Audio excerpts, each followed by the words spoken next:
দিনের আকাশে তীব্র অহংকার বোধ নিয়ে চেয়ে থাকা সূর্যকে চাইলে কি আড়াল করা যায়, কিংবা রাতের আকাশের চাঁদের শুভ্রতাকে কি ভুলে যাওয়া যায়? ক্ষণিকের মেঘ বা বর্ষণ হয়তো ছাপিয়ে যায় চাঁদ সূর্যকে, তবে ঠিক সময় নিজেদের অস্তিত্বের জানান দিতে ভুল হয় না তাদের।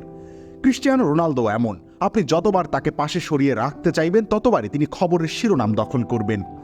সবশেষ সৌদি সুপার কাপের সেমিফাইনালে দুর্দান্ত পারফরমেন্স উপহার দিয়েছেন রোনালদো। এক গোলের পাশাপাশি করেছেন এক অ্যাসিস্ট।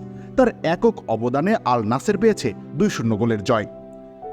আল তাউনের বিপক্ষের এই ম্যাচে দিয়ে 2024-25 মৌসুমের আনুষ্ঠানিক সূচনা করেন তিনি, আর সূচনাতেই রীতিমতো বাজিবাদ করেছেন। নতুন মৌসুমেও তার রূপ যে আগের মতোই আছে সেটাই বোধহয় প্রমাণ করলেন। এর মধ্য দিয়ে অবশ্য এক পশলা রেকর্ডের বৃষ্টি ভিজিয়ে দিয়ে গেল তাকে। টানা 23 মৌসুমে গোল করার বিরল কীর্তি করেছেন পর্তুগিজ যুবরাজ। খামের এত দাগ হয় কিভাবে? এই যে ভাবি, দাগও যাবে রাগও যাবে, নিন চাকা সুপার হোয়াইট।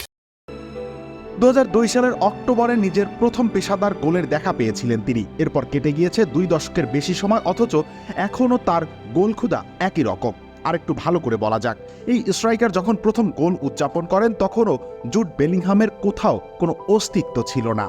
তার জন্মের 1 বছর আগেই রোনালদো গোলের স্বাদ পেয়েছিলেন। এছাড়া সর্বোচ্চ সংখ্যক প্রতিযোগিতায় গোল করার রেকর্ডও ঝুলিতে পুরেছেন CR7। ইব্রাহিমোভিচের সঙ্গে যৌথভাবে সর্বোচ্চ 27টি প্রতিযোগিতায় গোল করেছেন তিনি। পর্তুগিজ লিগ থেকে শুরু, এরপর প্রিমিয়ার লিগ, লা লিগা, সিরিয়া কিংবা চ্যাম্পিয়ন্স লিগ, কোনোটাই বাদ যায়নি তার থাবা থেকে। ক্যারিয়ারে ইতোমধ্যেই 896 গোল করে ফেলেছেন ক্রিস্টিয়ানো। আরাধ্য মাইল ফলকের দূরত্ব আর মাত্র শখানেক গোল। তিনি যেভাবে ছুটছেন তাতে অবশ্য দূরত্বটা অল্পই ঠেকছে। এখন শুধু তাকিয়ে দেখার পালা ঠিক কোথায় গিয়ে থামেন তিনি। রবিউল ইসলাম রনি, খেলা 71।